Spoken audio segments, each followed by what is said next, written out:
Boa noite, sejam todos bem-vindos a mais uma noite do colóquio do Unifem. Essa noite, muito especial, a gente tem a participação de dois professores. Deixa eu só. Peraí, deixa eu fechar aqui, que deu um erro aqui. Tá. Essa noite a gente tem a participação especial de dois professores da casa.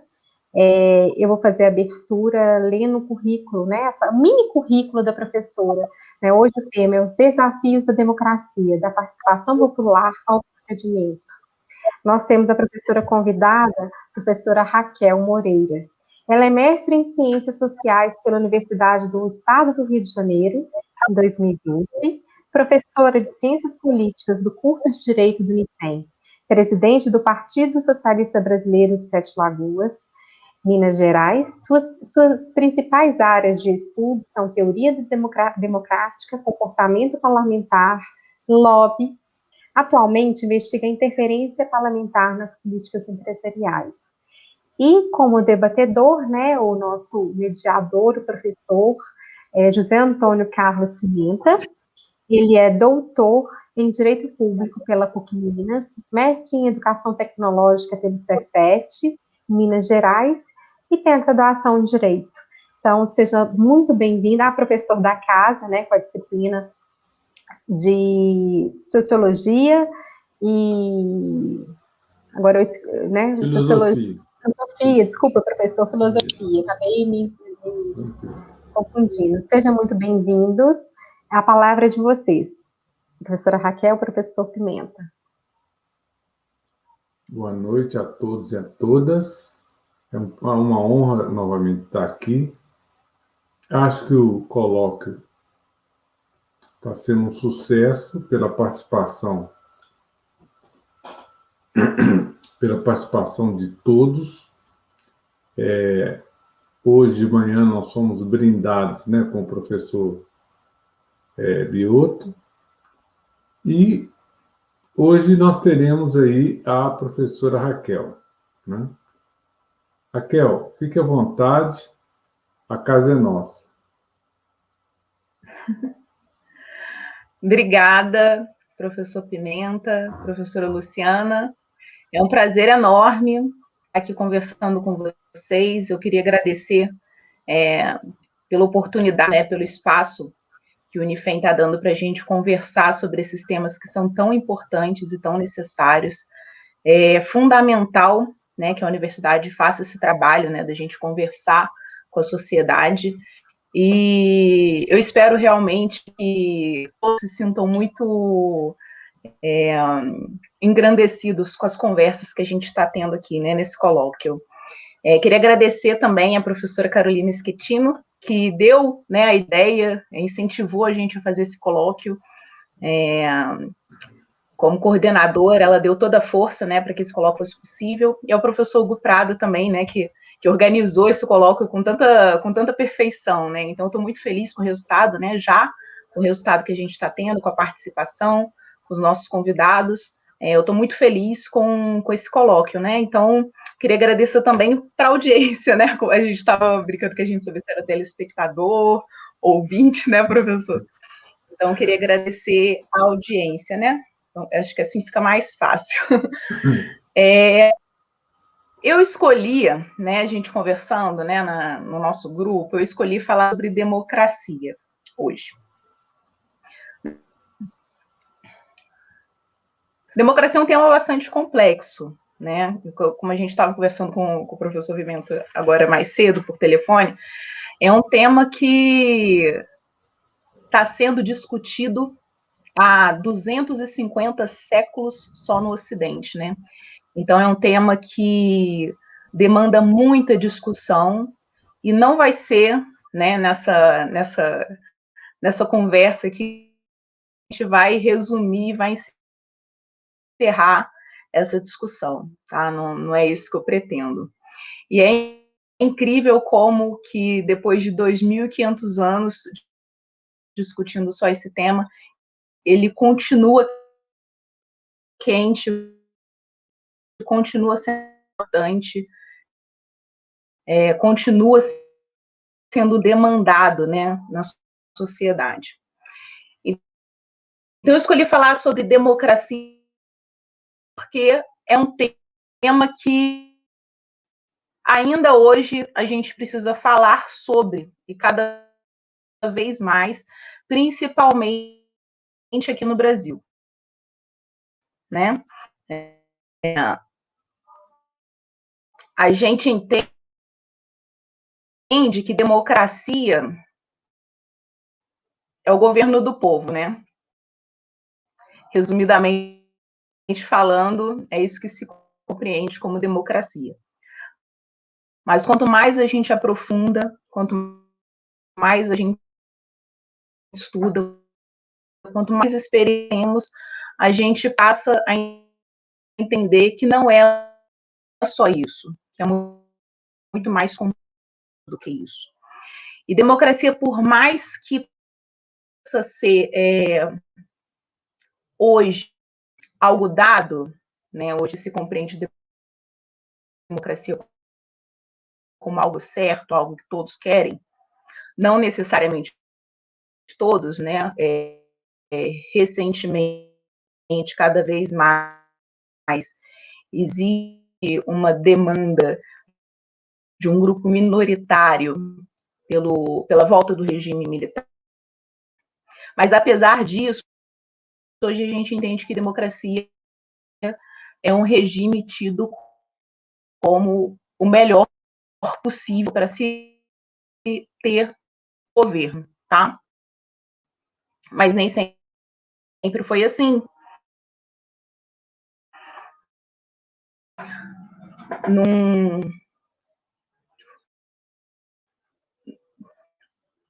Num período, desculpa, tive uma interrupção ali. Período que a gente pode chamar da Idade Média, a democracia nem sempre foi vista com bons olhos, tá? Mas não precisa. Pela interrupção, eu fui avisada que é um cabo, tá? Tá, pela interrupção, que eu vou.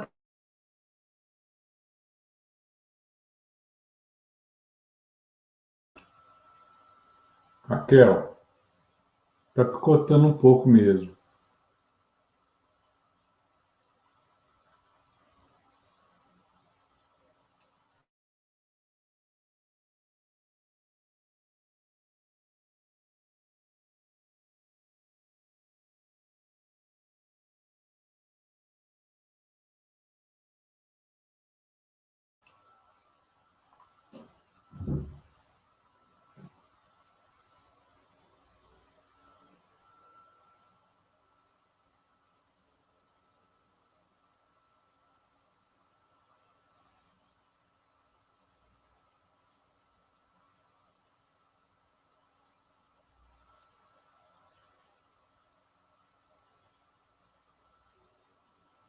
Vamos fazer uma interrupção? Não. Vamos fazer uma pequena interrupção para a gente ver essa questão técnica. Fecha a imagem. Eu vou fechar a imagem. Está me ouvindo, Raquel? Está me ouvindo? Não. Eu vou fechar. Dá uma fechada aí também.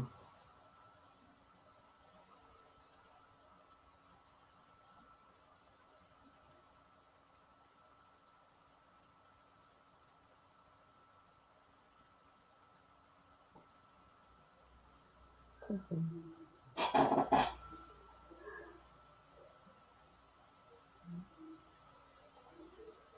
eu ver se está aparecendo. Pessoal, boa noite. Nós tivemos um problema de conexão com a conexão da professora. Se ela quiser tentar desconectar e conectar de novo, você quer tentar, Raquel? Desconectar e conectar? Você está sem som, tenta ligar seu som. Liga seu microfone. Alô? Oi. Tá me ouvindo? Sim. Agora eu estou. Tenta ligar e desligar, Raquel. Por um momento eu não consegui. Agora. Hã? Pode Raquel. falar, Raquel. Estabilizou? Estão conseguindo me ouvir? Toma. Você não quer reiniciar, não? Tá. A conexão? Acho que não. Agora eu conectei o cabo no computador. Ah, tá. Melhorou muito agora. Melhorou muito. Pode continuar, tá? Pessoal, só né, Pode eu peço continuar. desculpa aí que pode, né? Até avisando o pessoal aqui que está no chat, tá, gente? A professora vai recomeçar aqui. A gente pediu só desculpa pelo esse problema técnico, né, professora? Exatamente. Então, nós já vamos reiniciar, e aí vocês vão fazendo os comentários aí, daqui a pouco a gente vai ver, tá bom? Muito obrigada, professora, a palavra é sua, fique à vontade. Espero que agora vai. Quem sabe faz ao vivo, né, gente? Queria pedir realmente desculpa por esse problema, tá, na minha internet. Eu tive que vir, inclusive, para outro apartamento, não estou nem no meu apartamento por conta do problema da internet, mas eu espero que agora vá, né? Agora eu conectei aqui o cabo no computador, acho que vai ser mais estável agora a conexão. Então, como eu estava falando, a democracia, por um longo período, tá, que a gente pode chamar de Idade Média, né, por um período de alguns séculos, a democracia ela nem sempre foi bem vista, né? Hoje em dia, o povo, ou o que a gente pode chamar de povo, né, que são as pessoas que não estão nos postos de decisão, nos postos de poder, né, de decidir a respeito das coisas, eram pessoas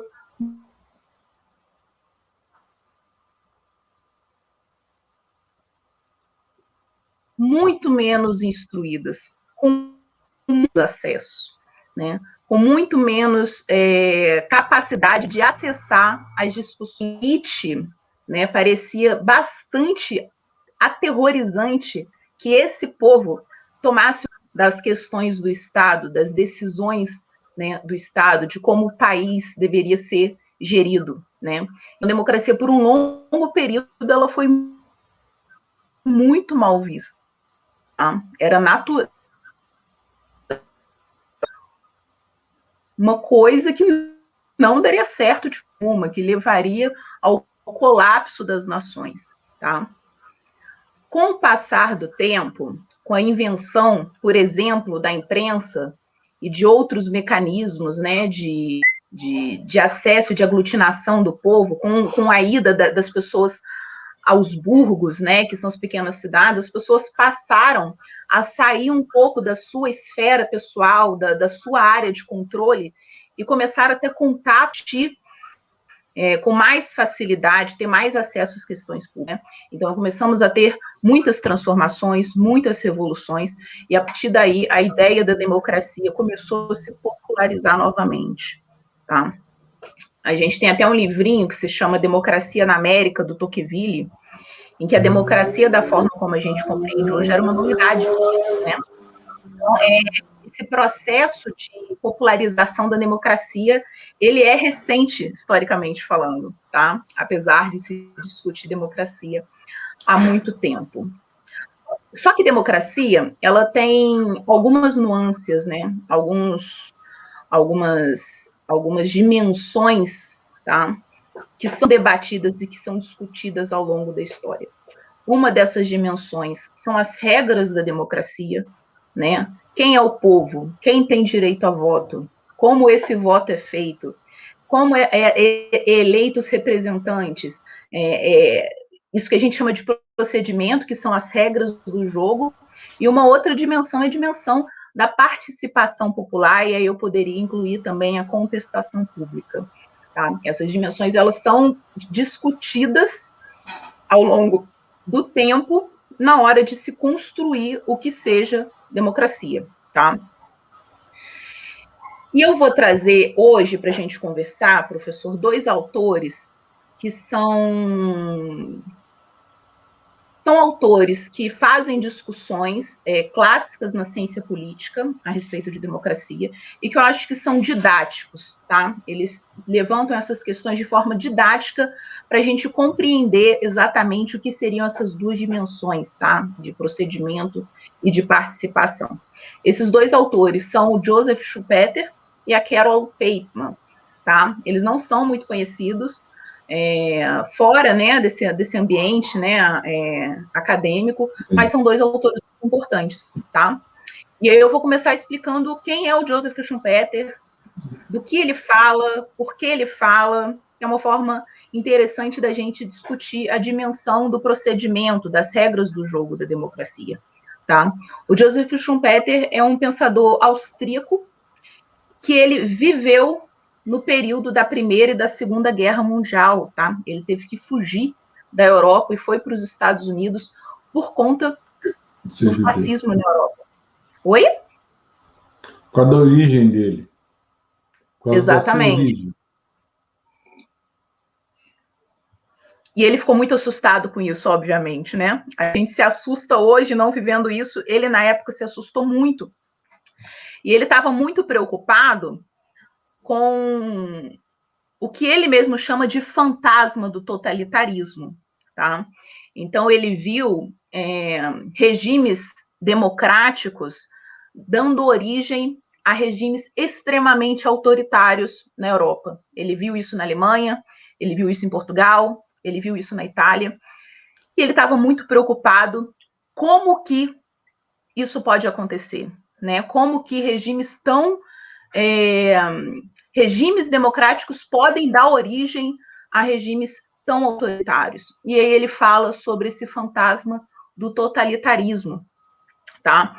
E ele recorre a um autor chamado Gustave Le Bon, não sei como é que se fala, é Gustave Le Bon, é assim que se escreve, Gustave Le Bon. Gustave Le Bon. Isso. Que ele fala sobre psicologia das massas, tá? E o que esse autor fala? Eu estou falando do Schumpeter resgatando esse autor, tá? Ele fala que as multidões, elas podem ser físicas, mas elas também podem ser virtuais, tá? Isso na época não era internet, não. Ele está falando de jornal, de rádio, de partido político, tá? Isso que ele, de panfleto, esse virtual dele era nesse sentido, que nem sempre as multidões eram físicas, mas que independente das multidões serem físicas ou virtuais, elas se comportam, os indivíduos em multidão se comportam de forma diferente. Quando eles estão sozinhos, ou com poucas pessoas, ou com pessoas que esses indivíduos conhecem, né?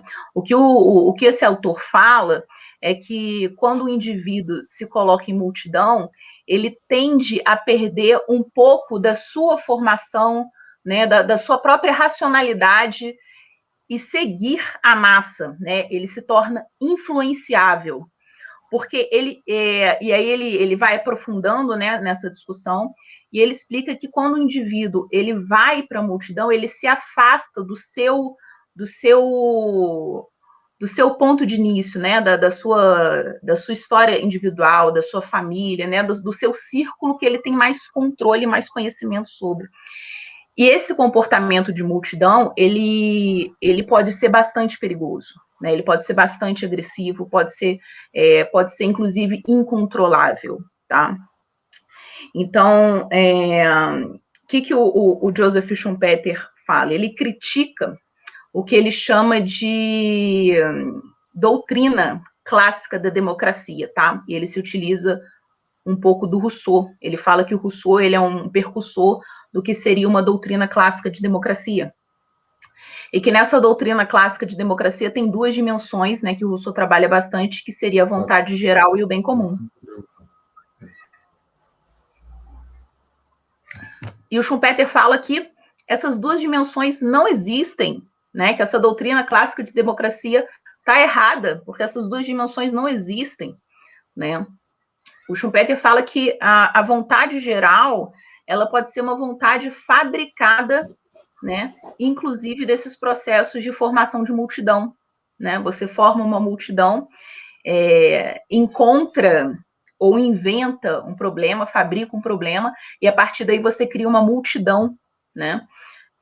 Então essa vontade geral não existe, porque os indivíduos têm vivências diferentes, os indivíduos eles têm interesses diferentes, então é impossível que numa uma sociedade múltipla se encontre aquilo que pode ser uma vontade geral.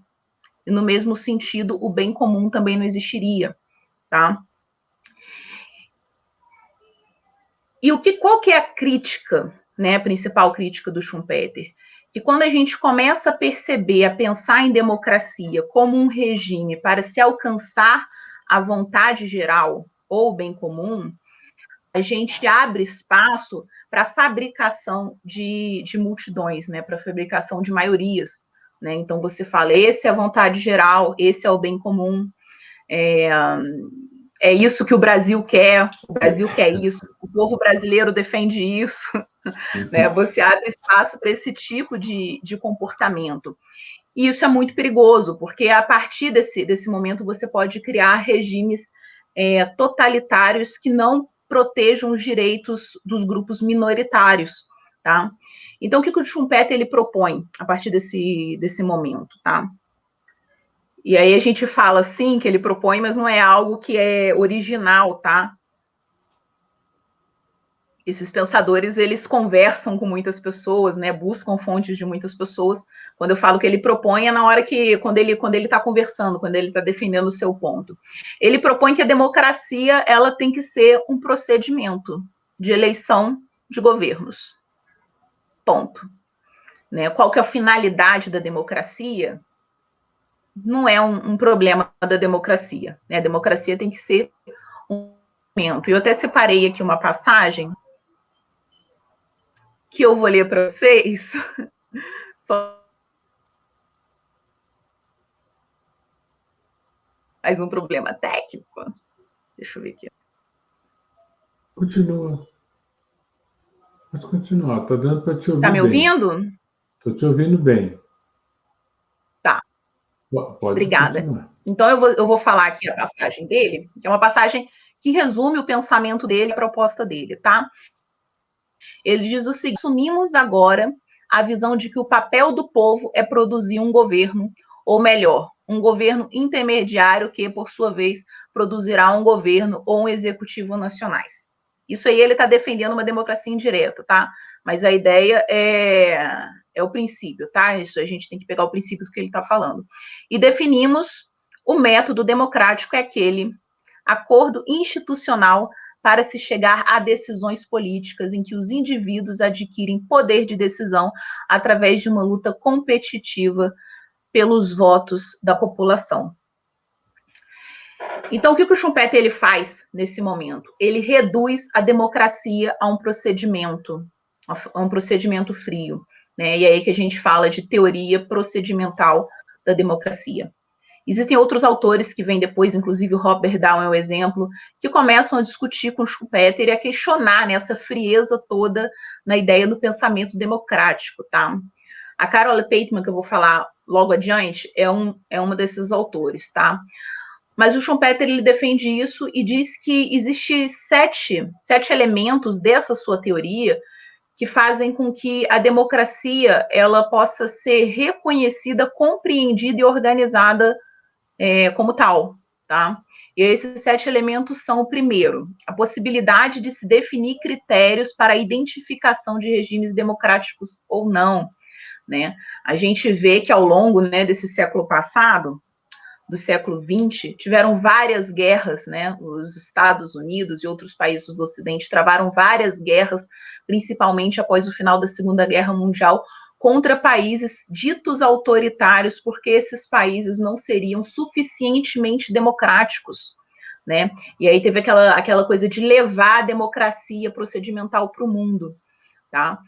Então, quando o Schumpeter ele fala, né, que é possível definir critérios fixos estabelecidos para se definir, né, o que é democracia ou não, é a partir do momento que a gente entende que democracia é um procedimento, né, é a forma como se produz governos que se define o que é democracia e não os resultados que existem a partir desses governos, tá? O segundo elemento é que torna-se possível a defesa de interesses pontuais alcançáveis e inteligíveis a grupos específicos, né? Então, o que ele está falando? Que não precisa mais ter aquela ideia de que as pautas políticas precisam ser macro, precisam ser estruturais, precisam ser radicais, no sentido de ir à raiz. As pessoas podem participar da política vendo interesses locais, interesses pontuais, né? Então, ele fala que a partir do momento que a democracia deixa de ser um regime que busca o bem comum, o bem geral, mas talvez um regime em que se possa pontuar, pautar as suas questões pontuais, isso se torna possível. O terceiro elemento é que a competição pela liderança, ou de modo mais restrito, a competição pelo voto livre, também se torna possível, tá? Então, se a democracia é um procedimento para a eleição de governos, né? Então se define as regras da competição, né? Da competição do jogo. Então é um elemento de participação, né? O que ele quer dizer com competição, ele chama de participação, tá? E aonde a competição se pressupõe liberdade de expressão, liberdade de imprensa, liberdade intelectual para todos, né? Você não pode entrar numa competição em que algumas pessoas não possuem liberdade de se expressar, né, liberdade de expandir as suas ideias, né, e de pensar livremente, tá? O quinto elemento, sobre a ideia de que o eleitor possui apenas a função de eleger líderes, acrescenta-se a percepção de que o mesmo também possui o direito de derrubá-los, de exonerá-los, tá? Então, esse é o terceiro elemento da democracia, tá? Não basta só o eleitor, ele participa ativamente em dois momentos, no momento em que ele elege o representante e no momento que ele tira o representante, seja para eleger outro, ou seja através de alguns mecanismos, né? No Brasil não existe isso, no Brasil existe um tal de recall, né? No Brasil não, em outros países existe um tal de recall, que durante um mandato a própria população pode retirar esse representante do poder, tá? 6, a possibilidade de uma maioria, a possibilidade da formação de uma maioria, o que está longe de ser a vontade do povo ou de todos, né? O que isso significa? Que não existe a maioria, ela não tem aquele poder de representar todos, né? A maioria não representa a vontade geral do Brasil, né? A maioria não quer dizer o Brasil inteiro, quer dizer só a maioria, né? Então a maioria ela é muito menos do que o povo inteiro, do que um país inteiro, né? Então o Schumpeter, quando ele propõe essa redução do conceito de democracia e procedimento, na verdade ele está tentando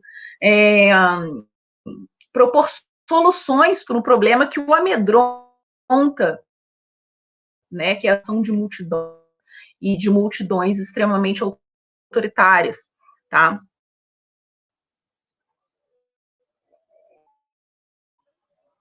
E aí, como eu disse agora há pouco, claro, os autores discutiram com Schumpeter. Falaram, poxa, mas tem que ser só um procedimento frio?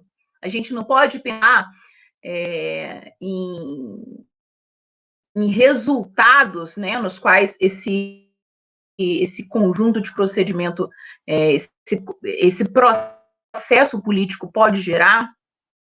Um desses autores é o Robert Dahl, né, que ele acrescenta o elemento de responsividade à democracia, mas não é o Robert Dahl que eu vou trazer aqui, eu vou trazer a Carole Pateman, tá?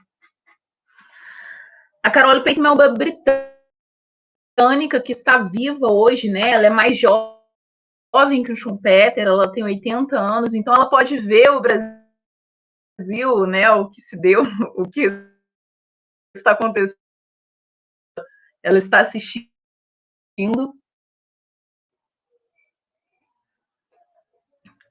E a Carole Pateman, ela critica o Schumpeter, tá?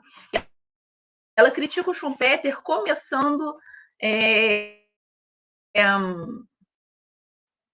fazendo uma releitura do que se chamou de doutrina clássica da democracia, tá?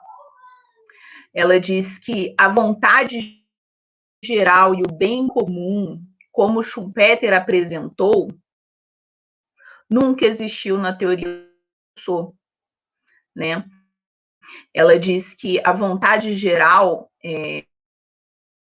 diz respeito de uma maioria e que o bem comum diz respeito respeito a um bem também da maioria dos indivíduos, tá? O que ela diz que nessa doutrina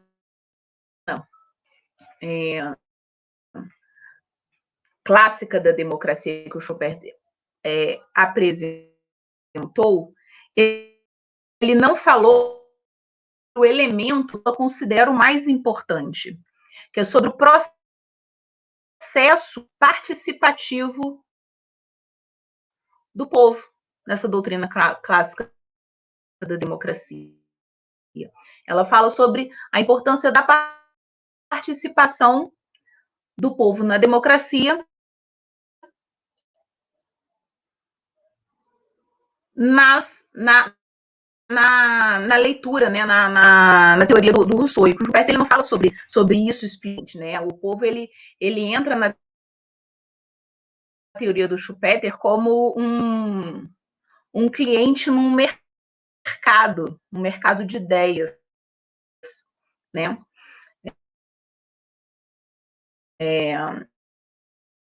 E a Pateman fala que ela reconhece a existência desse fantasma do totalitarismo,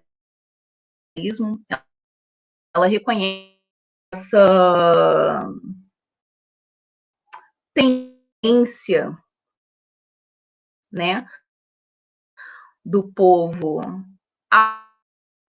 ao autoritarismo quando se comporta em multidão,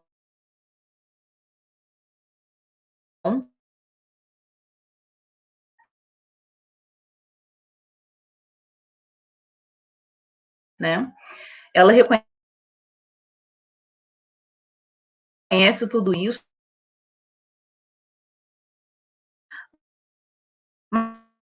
mas ela acredita que a parte ela não pode ser apenas uma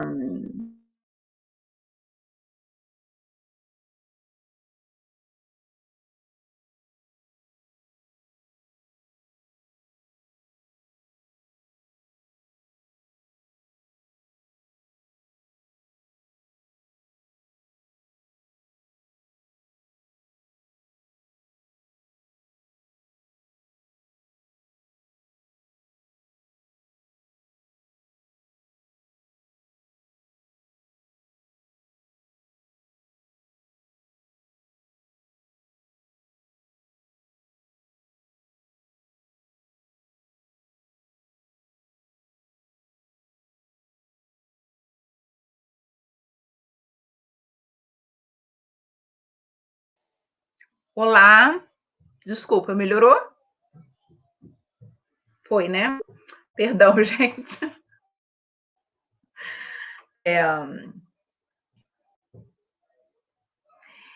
Então, na participação política, a Pateman ela diz que os interesses privados se tornam interesses coletivos, né? Então, a participação ela não é só um mecanismo de proteção de governos contra governos autoritários, tá? Na visão da Pateman. A participação é um mecanismo educativo, que educa o povo, que traz o povo para as percepções públicas, para as percepções políticas, tá? Então, esses dois elementos são elementos que fazem parte do que a gente compreende sobre democracia, né? São 2.500 anos discutindo sobre isso, algumas coisas a gente consegue consensuar, né, pelo menos. Então, a democracia e a participação são dois desses elementos que fazem parte da democracia. E o procedimento e a participação são dois desses elementos que fazem parte da democracia. A gente não consegue compreender democracia sem participação popular, né, sem a participação do povo, sem a contestação pública, né, sem o povo vigiar, né, os nossos representantes, né. A gente também não consegue compreender uma democracia sem procedimento, sem regras do jogo, sem regras claras e definidas, tá? Isso está muito claro desde sempre, apesar de todos os processos pelos quais essa ideia de democracia passou. A democracia, ela tem, professor, e aí eu vou terminando minha palestra para passar para o senhor, alguns desafios, né? E um desses desafios é justamente esse, né, de criar procedimentos que façam com que os regimes não se tornem autoritários e, ao mesmo tempo, de fazer com que a participação popular seja possível, tá? E que o poder ele se torne eficaz, né? Então, é uma engenharia que precisa ser construída para que isso tudo aconteça. Eu acredito que a gente, né, todos nós, enquanto pessoas que pensam a sociedade, que pensam a política e que por isso constroem a política, a gente tem esse desafio, né, de pensar esses procedimentos, de pensar como as regras do jogo funcionam. E na participação a gente tem o desafio de garantir com que essas regras se mantenham, né, se mantenham independente das situações políticas. E aí, professor, eu pergunto para o senhor, se é possível falar que a gente vive em democracia, se as regras do jogo, elas parecem ser flexíveis dependendo da situação política do país, né? A gente pode chamar, eu pergunto, se a gente pode chamar de impeachment o processo que derrubou Dilma Rousseff, se o impeachment, ele pressupõe que o crime de responsabilidade tem que ser feito no mandato em exercício, não no mandato anterior. E isso é só um exemplo, né? A gente pode chamar de impeachment o processo que derrubou Dilma Rousseff, se hoje existem dezenas e dezenas de pedidos de impeachment para o governo Bolsonaro arquivados nas assembleias, né? Qual a diferença desses dois processos?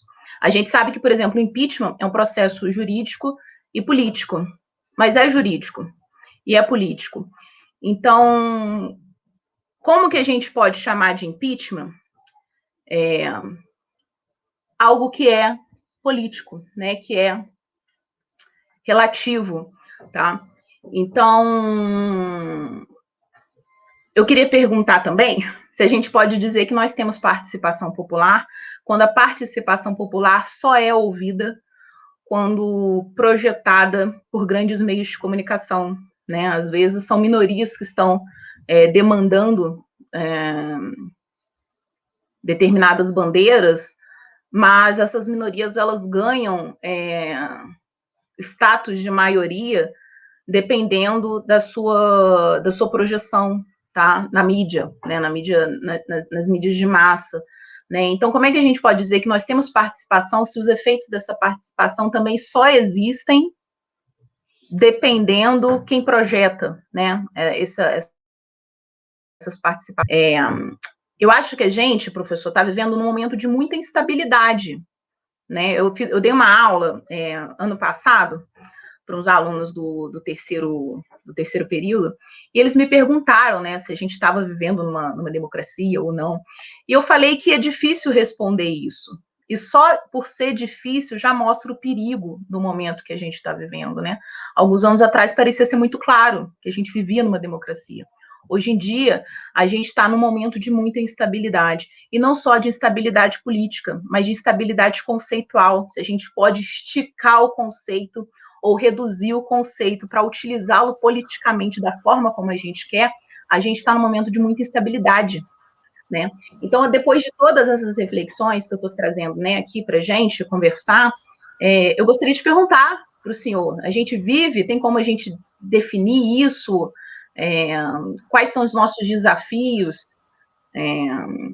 Enfim, é isso, e queria pedir desculpas mais uma vez pelos meus problemas técnicos. Professora Raquel, primeiro quero te parabenizar aí pelas suas considerações. Acho que você tocou no ponto central da questão. Primeiro, você explanou muito bem essa visão que a gente tem, às vezes, equivocada da democracia. Eu estou escrevendo um material para um curso sobre diversidade, sobre a importância do direito constitucional para a diversidade de gênero. Então, é um assunto assim, muito delicado. Mas eu começo a falar sobre esse assunto apresentando a questão da democracia. Porque sem ela, não há espaço para a manifestação das pessoas. Então, e até eu faço um trocadilho com o Churchill, né, o primeiro-ministro inglês durante a Segunda Guerra Mundial, falava, né, a democracia é o pior sistema que existe, mas até então não temos outros melhor, né? Não temos um outro melhor. Então, eu acho que hoje o Brasil vive um dilema de Sofia. Por quê? Ou a gente continua na trincheira para resgatar os grandes avanços da Constituição de 88, e olha que eu posso dizer, eu fico até lisonjeado de falar isso. Eu estudei na Constituição de 1969. Eu formei em 85.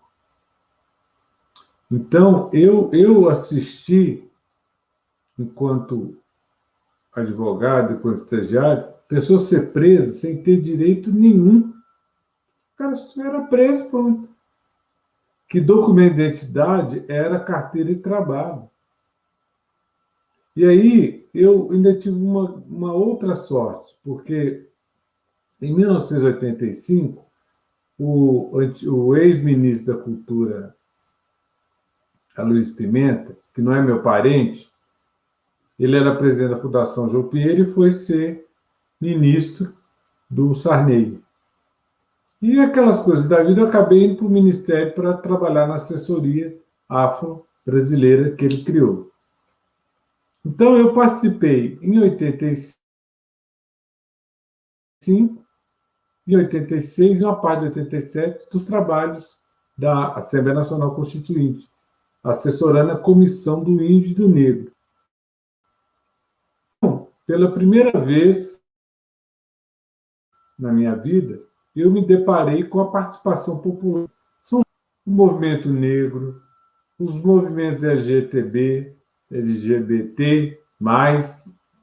queer, né, agora tem mais, os indígenas, e na Brasília, eu morava em Brasília nessa época. Então, eu senti o que era democracia. A Constituição de 88, eu sou um defensor dela, apesar dos problemas de regulamentação, né? Muitos direitos nós temos, mas eles não foram regulamentados. Mas aí vem o ativismo judicial e está resolvendo as questões, como a questão do crime de homofobia, de transfobia, porque o poder legislativo, isso que você falou aí, a democracia acaba sendo um jogo que nem sempre as regras são claras. Aí a bancada evangélica, ou desculpe, ou outra bancada qualquer, não quer que se vote essa questão da criminalização da homofobia ou da transfobia. Vem o Poder Judiciário e, de forma brilhante, equipara ao racismo. Racismo era contravenção penal, é de 1989.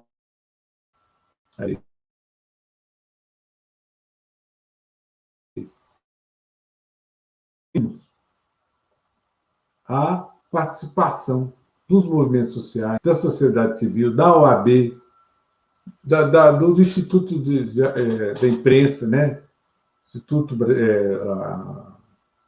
O Instituto, né, lá no Rio, que tem uma participação muito grande, agora esqueci. Instituto de Imprensa, né? O Instituto Nacional de Imprensa, ABI, Associação Brasileira de Imprensa. Então, a minha geração assistiu essa busca da democracia e como isso é importante com participação. Eu acho, assim, eu te falei que eu conheço um pouco dos estudos do Schumpeter, mas acho realmente que ele pecou nesse aspecto, né? Eu acho que mas assim, ele até é considerado uma pessoa liberal, não vou dizer nem de esquerda, liberal, né? Mas acho que a participação é tudo. O Brasil, ele deu um salto de qualidade a partir da Constituição de 1988. E agora, com esses desdobramentos últimos que nós estamos tendo no nosso país, essa ameaça constante, né, da volta dos militares, isso é quebrar a regra de jogo. Por isso que a democracia nossa corre perigo, porque a gente não sabe mais, né? Vem um general e ameaça, falando que se não sair a votação do jeito que tem que ser, não vai ficar assim. Eu tenho sempre aberto as minhas falas com relação ao Brasil, falando assim, ó, em 1964, nós tivemos, foi uma ditadura militar. Não foi movimento social, não foi, como eles falam, revolução, né? Não, houve uma ditadura militar e ela não deixou saudades, a não ser para aqueles que se beneficiaram dela. Então, eu acho que nós estamos realmente num momento muito perigoso. Eu trabalho com processo civil na outra instituição que eu leciono e sempre falo com os meninos. Regra está ligado a método. Sem método, não há organização. Sem organização, não há democracia. Então, nós estamos vivendo hoje, passando por uma fase de que as regras, como você disse, são maleáveis, são trocadas. Outra hora, né? Eu mesmo critico a decisão do Supremo, agora, recentemente, com relação ao caso Lula. Por que essa questão não foi resolvida mais tempo? Por que não foi usado o meio correto para o incidente de exceção e foi usado o habeas corpus? Mas habeas corpus, gente, nós temos regras. A democracia, a gente sabe que ela se baseia em regras, né? Quando se fala nos Estados Unidos, eu acho que nós temos que tomar um cuidado, porque lá é uma democracia liberal, em que a igualdade é formal, como diz o professor Quintão, Mário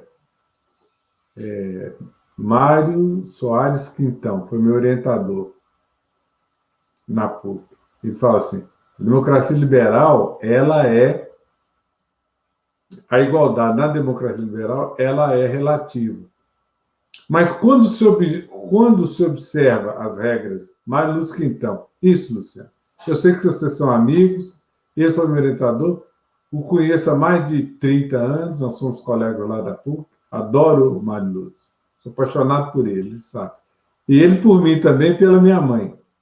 Ele foi seu professor também, né? Então você vê, eu fui colega dele, né? Então... Mas aí o seguinte, o Mário fala o seguinte, olha, Pimenta, democracia burguesa, liberal, ela joga no que é formal. A democracia efetiva, ela busca a igualdade efetiva. Mas há um viés positivo quando você tem pelo menos a questão formal garantida. É o que está nos sustentando ainda aqui no Brasil. Quando você fala do impeachment, bom, o impeachment seria um instrumento importante para a democracia, mas a gente sabe que ele foi aplicado de uma forma política, né, por interesses, para atender pequenos interesses. E vou te falar mais. Nós estamos agora de frente a uma possibilidade efetivo de impeachment. Será que a regra vai ser aplicada? Parafraseando o apresentador da Globo. Isso vale, Arnaldo? Será que vale? Vai valer agora, Arnaldo? Para o homem aí? Né? Então é isso. Eu queria falar pouco, mas acabei me estendendo. Você me provocou. Agora eu quero voltar a te dizer o seguinte. Você não acha que quando Rousseau... E aí eu queria falar até antes. A leitura que eu faço de Rousseau é o seguinte, que essa vontade geral, né, essa vontade geral, ela tem que ser benfazeja. A compreensão é essa, né? Talvez a Patrícia também está certa, porque vontade de maioria não é necessariamente vontade para o bem. Necessariamente não. E é uma coisa que eu sempre relembro aos meus alunos. Olha, o contrato social que nós, e essa democracia liberal, ela é em cima de um grande contrato. Quando a gente faz o contrato, fizemos o contrato, nós abrimos mão da nossa liberdade em função do Estado. Agora, você abre mão da sua liberdade para o Estado não te dar vacina, para o Estado não te dar um auxílio, né, digno, porque R$ 150 é complicado para falar. Né? É melhor que nada, mas será que é digno? Então, eu acho que essas questões... Rousseau estava certo quando ele falava isso. Olha, a gente abriu mão da liberdade para o Estado moderno nos proteger. Será que isso é democracia? Quando o Estado não nos protege mais? Queria que você refletisse um pouquinho, nós temos ainda algum tempo, uns 10 minutos ou mais. Queria que você pensasse um pouquinho e falasse para a gente sobre isso. O que você acha disso? Que esse aspecto do contrato social rompido. Professor, antes de falar sobre a questão do Rousseau, eu queria falar mais um pouquinho sobre a questão do impeachment, né? Eu acho que o processo que tirou Dilma Rousseff do poder, ele é um processo perigoso e que tem diversos problemas, né? E eu fico falando que eu não falo nem dos problemas jurídicos. Sou advogada, eu não entendo de lei, não entendo de processo jurídico. Mas só dos problemas políticos, né? Do vice-presidente se juntar ao derrotado nas eleições anteriores para tirar do governo uma presidente legitimamente eleita, né?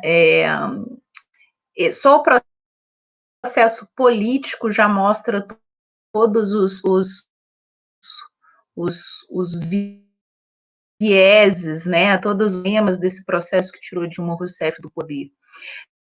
Eu não gosto do impeachment como ferramenta, né? Como uma ferramenta que permite que numa democracia direta representantes eleitos tirem uma presidente do poder de forma indireta. Eu acho que o impeachment, por ser uma ferramenta que permite esse tipo de processo, uma ferramenta perigosa por si só. Né? Existem outros mecanismos de tirada, né, de poder de um representante eleito. Um deles é a eleição, né? De 4 em 4 anos, o povo pode decidir se esse representante fica ou não no poder. Um outro mecanismo é o recall, que é o mesmo povo que decide, né, se esse representante fica no poder. E o impeachment é um mecanismo, né, que dá poder ao parlamento, vamos dizer assim, para tirar um presidente eleito diretamente, tá? Então, é um procedimento que gera ruído e que gera instabilidade política no país. Eu acho que estava previsto, né, a gente já sabia que isso ia acontecer, que a partir do momento, né, que iriam se utilizar desse mecanismo, da forma como foi utilizada, para tirar a de poder, essa instabilidade iria acontecer. Hoje a gente não sabe, né, se novamente, por exemplo, um representante, né, um candidato do PT foi eleito, a gente não sabe se ele vai terminar o mandato. E isso é muito perigoso, isso é muito problemático, né? Então, a importância que a gente fala, né, sobre a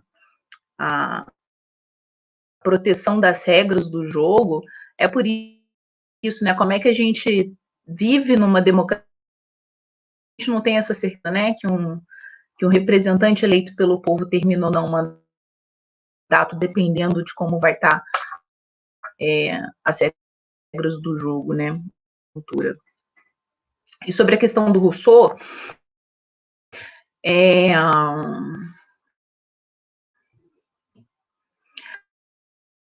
Rousseau ele fala, né, que a gente abriu mão de uma liberdade, né, de uma certa liberdade por uma igualdade civil, né, por uma igualdade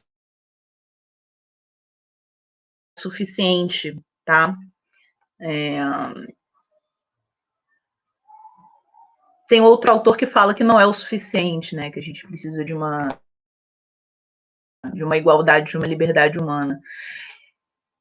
Eu não sei, professor, porque eu acho que quando a gente coloca na democracia, no sistema democrático, a função ou pressupõe que o sistema democrático faça com que o Estado ele tenha suas margens largas, que não é. Eu acho que a gente a gente pressupõe isso no Estado, né? É o Estado que tem que ter, por si só, independente de qual Estado que seja, o Estado que tem que ter as margens largas, né? Um Estado que tem margens mínimas e que não e que deixa de fora, marginaliza parcelas da população. Esse não é um Estado que, na minha visão, está cumprindo com as suas funções.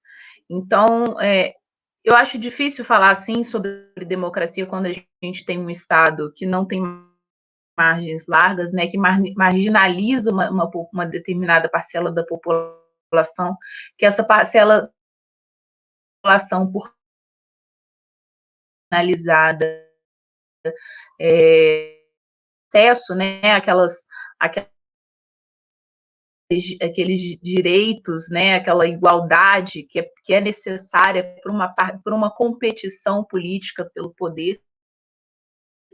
Então, tem a ver, né? A democracia tem que...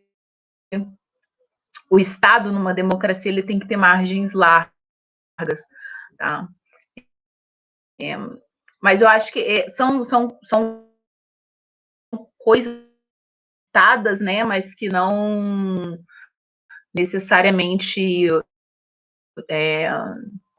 enfim, tão juntas, né? Talvez seja o trabalho da democracia criar um Estado com margens largas, né? Se a gente vai falar se democracia não é só um procedimento, né? Se a gente pode pressupor determinados objetivos da democracia, eu acho que esse pode ser um desses.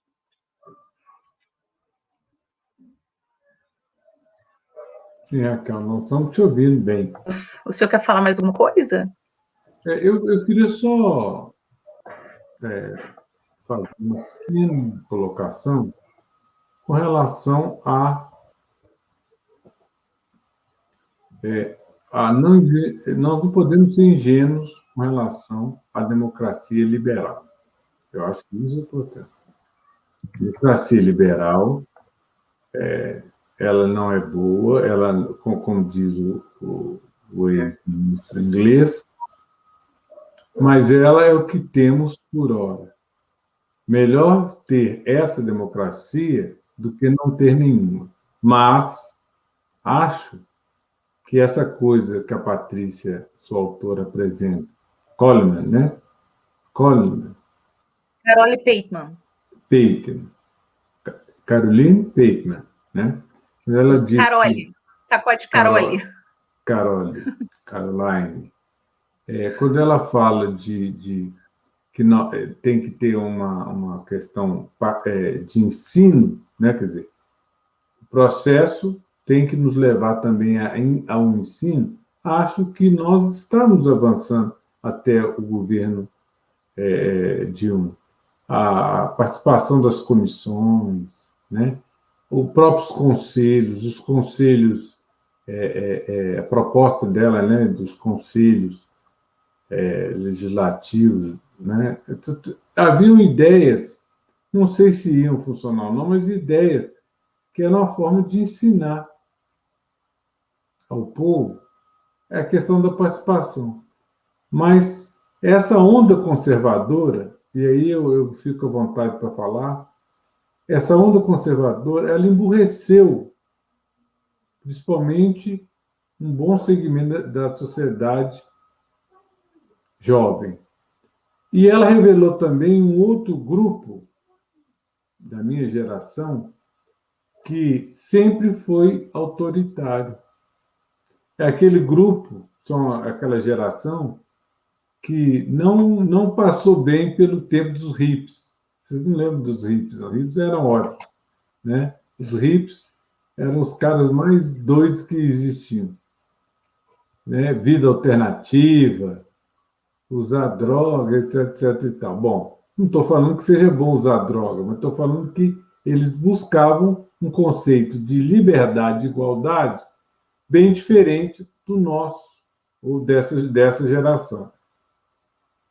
Porque sonhar, a utopia, ela tem que existir. Porque senão a gente não aguenta a vida, não. Eu acho que sem sonho, sonhar na possibilidade da igualdade entre homens e mulheres, entre pretos e brancos, entre indígenas, entre transgêneros e tal, nós temos que ser utópico o tempo todo, porque senão, se a gente não pensar assim, a nossa vida não vai ser muito legal, não. O que você acha disso?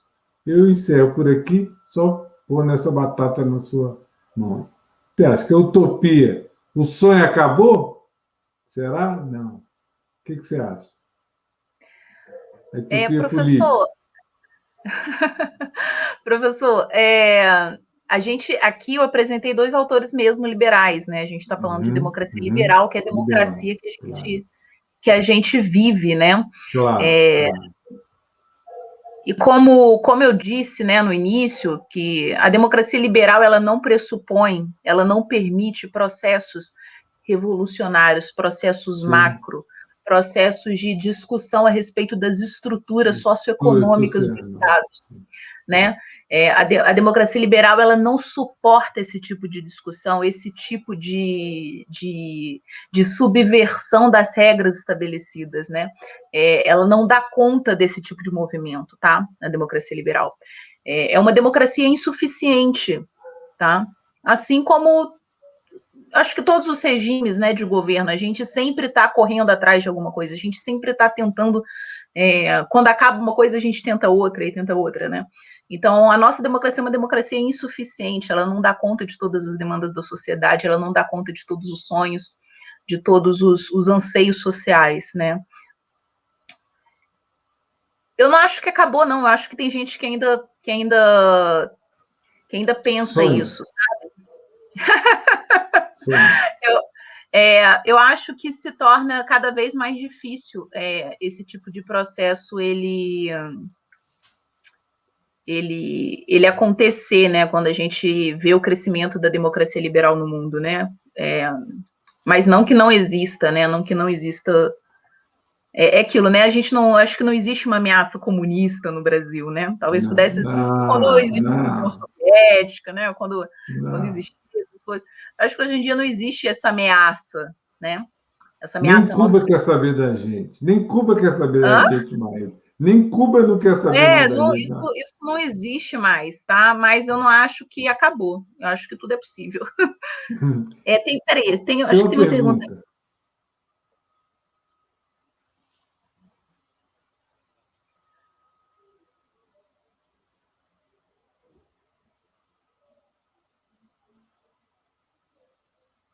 aqui. Raquel, mas você não acha que o processo pelo crime de responsabilidade, impeachment, é de igual forma instrumento da democracia? Eu acredito que impeachment é um instrumento da democracia. Eu só não sei se o processo que derrubou Dilma Rousseff pode ser chamado de impeachment. Eu acho que existem alguns desvios, tá, no processo que derrubou Dilma Rousseff e do que significa impeachment. Eu acho que o impeachment por si só é uma ferramenta ruim, mas não por isso que eu não acredito que seja um instrumento da nossa democracia limitada e problemática. Se o juízo de admissibilidade é feito pelos próprios representantes do povo, por meio da Câmara, o julgamento feito pelo Senado Federal, esse é o processo político, né, do impeachment. O impeachment ele tem duas dimensões, a dimensão jurídica e a dimensão política, né? Mas é isso. Eu acredito que o que derrubou Dilma Rousseff não pode ser chamado de impeachment, tá? Não sei se a gente pode chamar de um golpe de Estado, né? Quando o processo democrático ele não é rompido de forma tão radical, tá? Mas eu acho que não pode ser chamado de impeachment. Eu acho que foi uma articulação mesmo da oposição para derrubar um governo legitimamente eleito. Deixa eu Eu dar um acho que não teve nada pitaco. a ver, inclusive, com crime de responsabilidade, né? Tá. Deixa eu dar um pitaco aí. Eu acho, Raquel, que não foi um instrumento correto, adequado, e, além disso, houve vários problemas processuais. Uhum. Tá? Inclusive, até o próprio resultado dele foi o presidente do Supremo, na época, Lewandowski, ele deu uma solução que não existe. Né? Quer dizer, o negócio foi tão mal acabado que até o procedimento jurídico não foi legal. Quer dizer, ele não deveria nem ter ocorrido, certo? Mas até o procedimento. É o mesmo que eu estou falando agora, sobre esse julgamento sobre o caso Lula. Não estou entrando no mérito se o Lula é ou não. Estou falando o seguinte, do início, o processo começou errado, ia terminar errado, as pessoas que estavam envolvidas nesse processo sabiam dessa possibilidade. Então assim, é difícil para a gente, do direito, ensinar para o menino, né? As regras são essas, o prazo é esse, o procedimento é esse, etc. Tal. Quando vem aí uma questão política que sobrepõe as regras. Quer dizer, pela decisão do Facchini, sequer o Lula poderia ser julgado,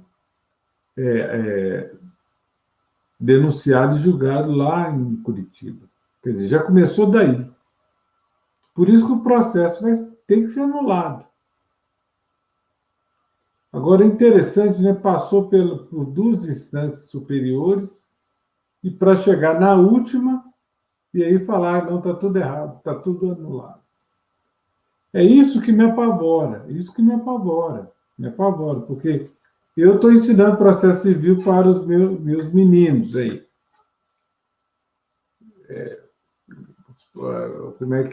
Como é que é a tramitação da ação, a questão das possibilidades, etc. e tal.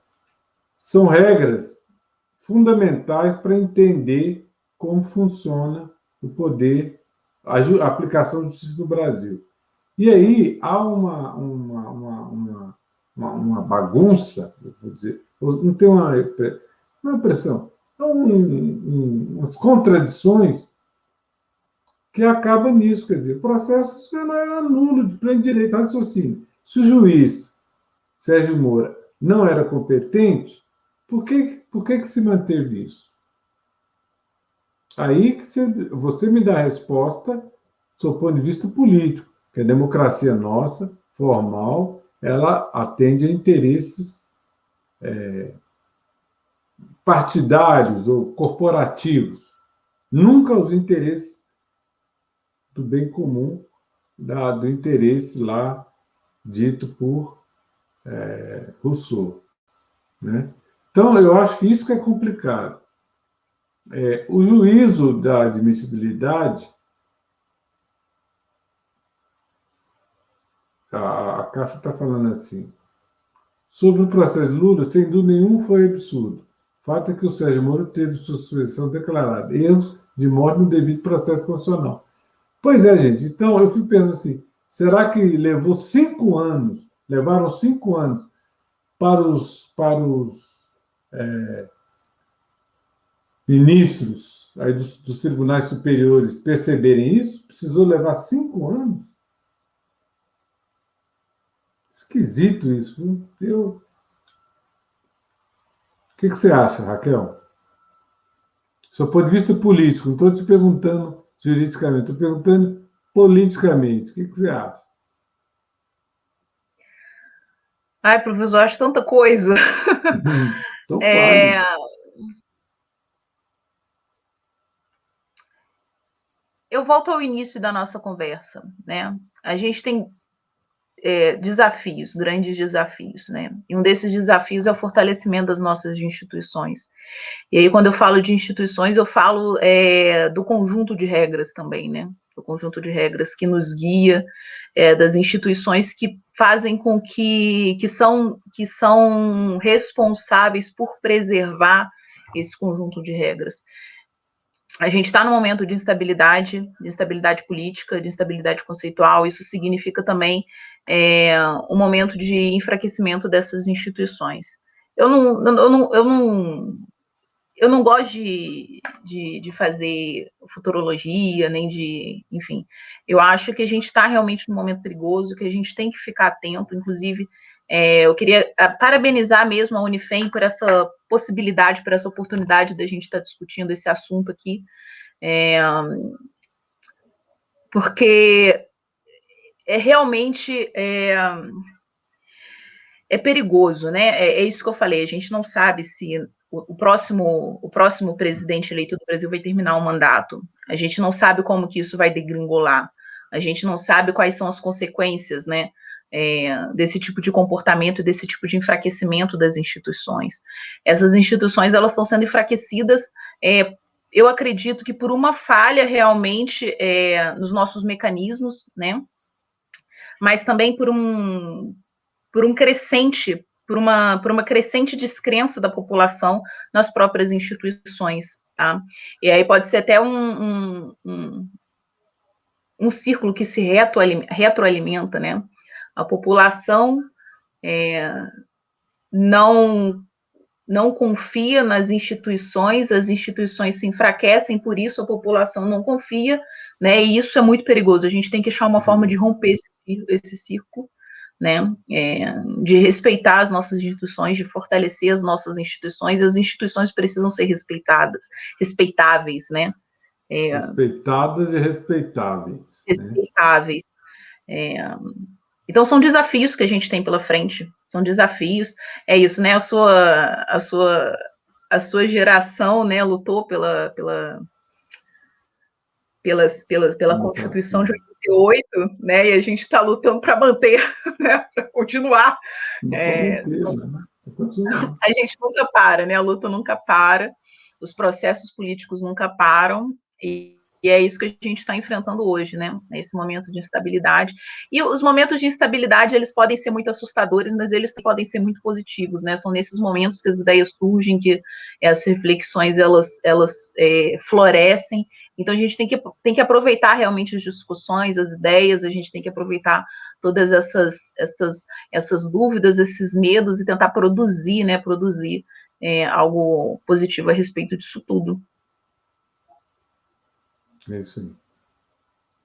Bom, eu acho que nós já atingimos aí Passamos, eu nosso acho. tempo. Claro, claro, Luciana, seja bem-vinda. Eu só... Não, professor Pimenta, pode falar, né? Eu só Não, estou não, aqui querida, para... eu estava...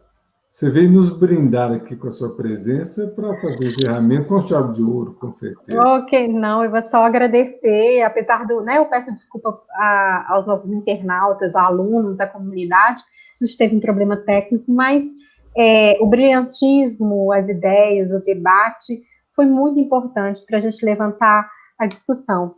Eu acho que é o momento mesmo da gente parar, né, trazer até o ensinamento de Habermas, da gente se dispor aí dos preconceitos, para a gente ouvir novas ideias, novos conceitos, novos pontos de vista. A gente não tem que ficar estritamente, e é esse meu medo da sociedade hoje, você está do lado direito, você está do lado esquerdo. Se você não concorda com nenhum, você está em cima do muro, mas não é a ideologia que eu concordo, né?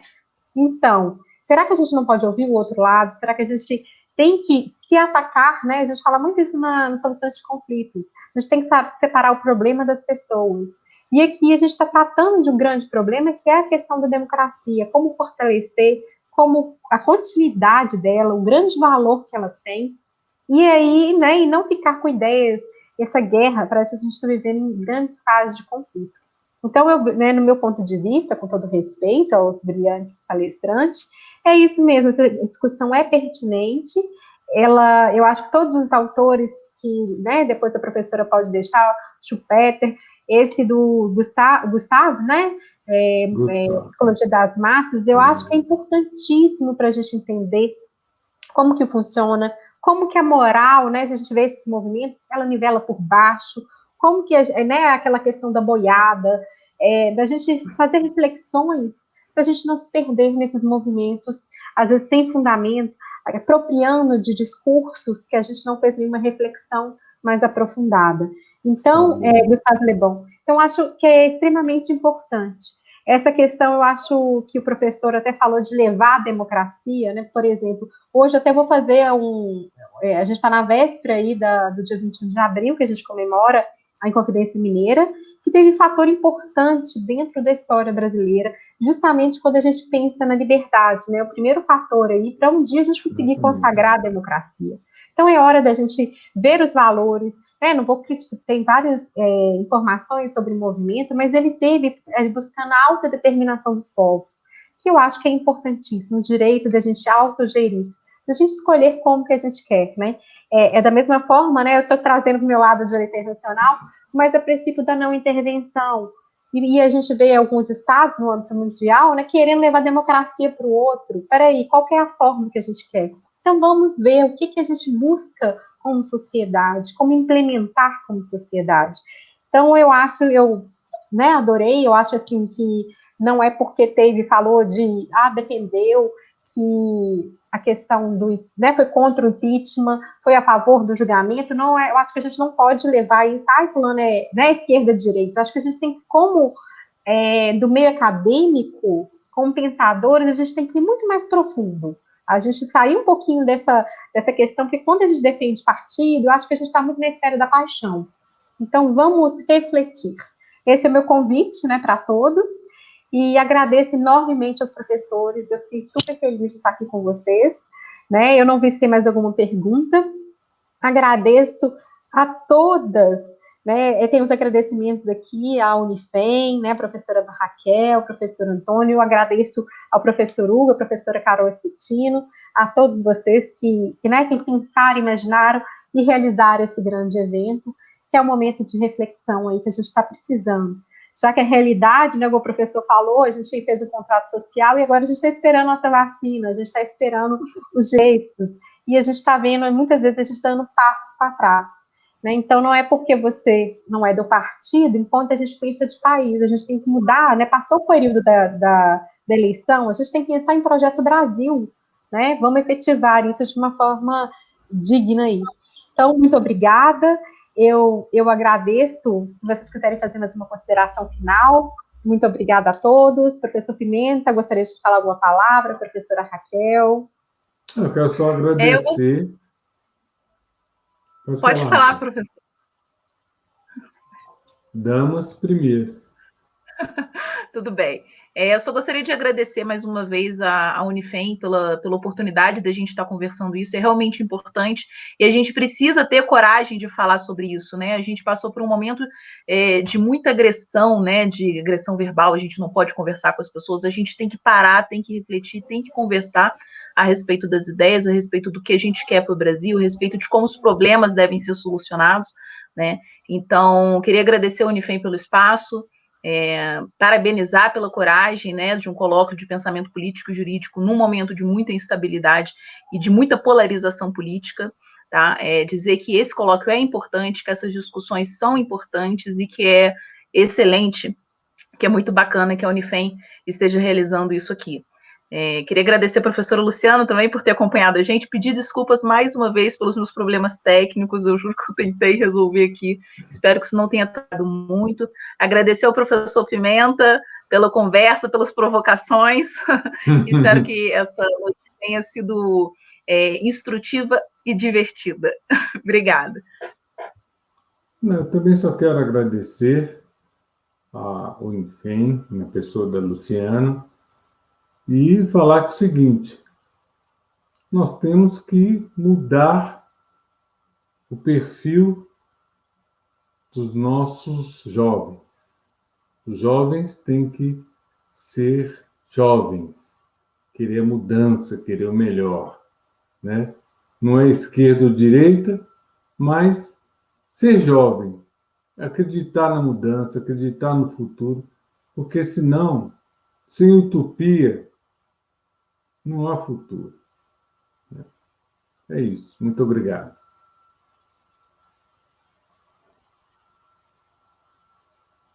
Vou fechar.